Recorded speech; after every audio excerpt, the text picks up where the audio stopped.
everybody, and welcome back to another episode of what we're talking about on Wednesday. I'm back. It's been a minute. As usual, you know the response. I was busy. Life is busy. I stays busy. So, you know, the videos were not, I did not have the energy to record the videos. However, my course is done. I'm rejuvenated. And I have some things to talk about. If you see me look here, it's because I'm looking at my notes because I got some things to talk about. Okay, so first of all, how you doing? Huh? Are you good? Are you excited? It's almost Christmas. I'm excited. It's almost Christmas. Anyway. Okay, so if you've been following the news lately, you have heard about a young woman from New York City, the Bronx, by the name of Carol Sanchez. Miss Carol Sanchez was seen on CCTV seemingly to have been kidnapped. She was walking with her mom down the street and she was abducted walking with her mother. Now, obviously, in this day and age, with the way that everything works, everything is lightning fast. So her mother reported it. There were roadblocks and so on and so forth. And the young woman came forward, I think it was a day later. And now reports are coming out that young Carol decided she was going to have her kidnapping staged and decided that she was going to pull a Smollet on us and fake the whole story. Now, I have a problem with this because the way young Black women are being abducted in the States and their bodies are being found all over the place. She thought, and I know she's young, so y'all might argue that she's young, but you really think that suggesting that you're being abducted rather than just running your stupid ass away, thinking that being abducted, that her mother was just gonna be like, okay, cool, bye Carol, see you later. Why exactly would you suggest that you were being abducted and then be like shocked that, you know, people weren't searching for you? Were you banking on the fact that people don't care about Black women? Is that what you were hoping for? Did you even think that far ahead? My assumption is no, she did not. Now, if I was her mother, I would be on my hands and knees praying, thanking God that she was safe. And when I got past that, I'd find myself a switch or a stick or a really big, thick belt, and I would whoop her 16-year-old ass. Yes, I said it. How are you so blinded to what's going on in today's world and climate, and to think that staging your kidnapping is the best way to go about running away, mind you, to be with your boyfriend, who is a gang member? Why wouldn't you have just said, Mom, I'm going to school one day, packed your bags, and pieced on out that way? Kidnapping was that's the best way to do it? That's what you thought made the most sense? I can't with these young people these days. I can't with people taking advantage of other people caring about them. And I can't with how irresponsible this young woman is. I don't care if you're 16. You've got eyes. You've got ears. You know what's going on in the world today. And that was your idea. That was your response. That was your solution. Carol Sanchez, whoever you are, wherever you are in the Bronx, you are canceled. Do not cry wolf like that. It's not okay. Because the next time something might happen to you, nobody might believe you. The cops might not jump up to help you like they did the first time. Wow. Second thing I want to talk about is, I don't know if you guys watch this show, but I used to watch it when I was at home and doing not much, but I watched The View. And if you watch The View, you know that it is now hosted, now that Barbara Walters is retired, it's hosted majority by Whoopi Goldberg. Now, if you know Whoopi, you know Whoopi keeps it very real. She's a very real, raw person. She doesn't sort of mince words or kind of phony things for Hollywood. And recently, and I don't know how long she's been on the show because I can't stand her and I stopped watching, they added Meghan McCain to the show because they always like to have, you remember they had Rachel Hasselbeck, they always like to have a conservative voice because everybody needs to be represented. Fine. However, I find that Meghan McCain is worse than Elizabeth because she has a sense of entitlement because of her father that is mind-boggling sometimes. She is so disrespectful. She's been disrespectful to Joy Behar, and she's been disrespectful to Whoopi. And Whoopi finally snapped. And they were on the show, I think it was maybe 2 days ago, maybe Monday.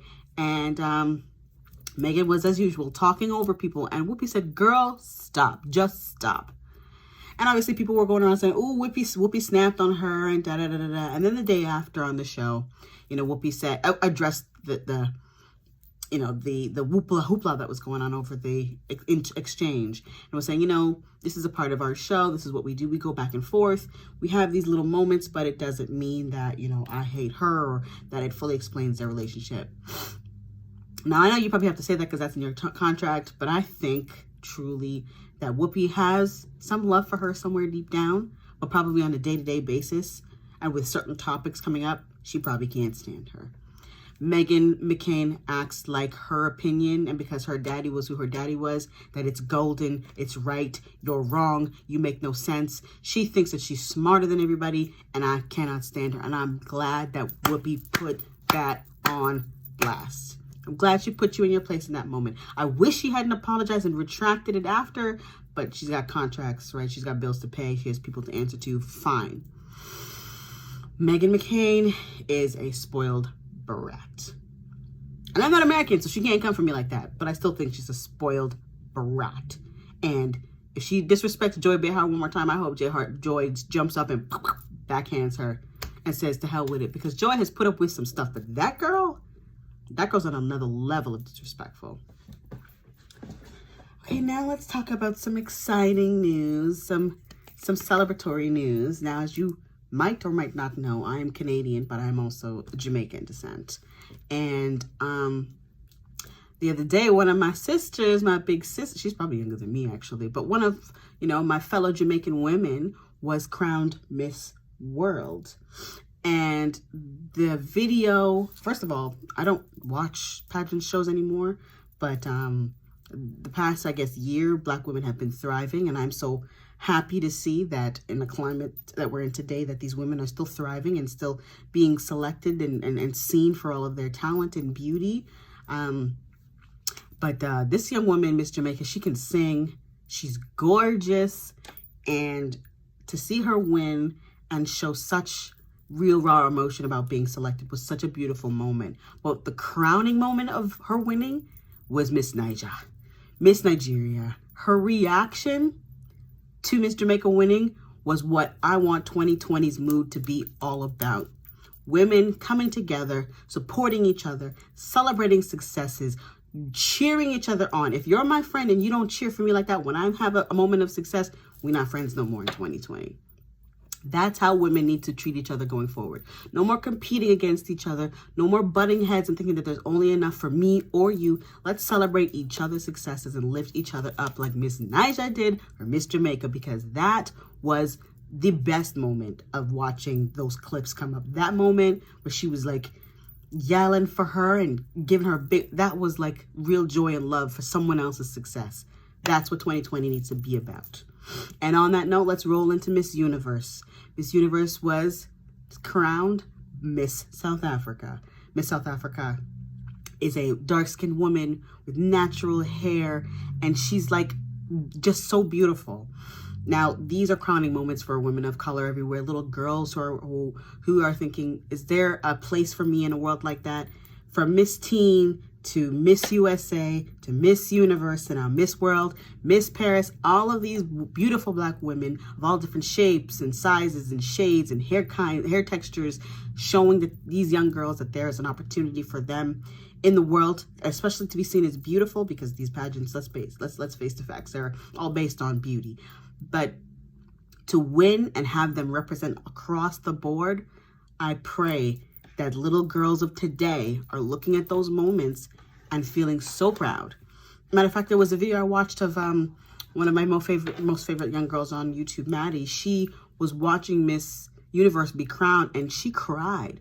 And she's a dark-skinned, beautiful young girl, but for her to feel that kind of emotion at that age, she's maybe 5, that's what it's all about. And I hope that going forward in 2020, we remember that we're all beautiful.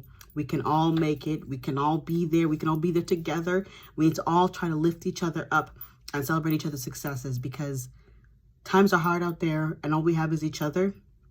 So let's stop trying to destroy each other and bring each other down with all these all the drama of this woman stole this person's man and let's look at success and let's lift each other up in 2020. This has been another episode of What We're Talking About on Wednesday. I'll see you next time.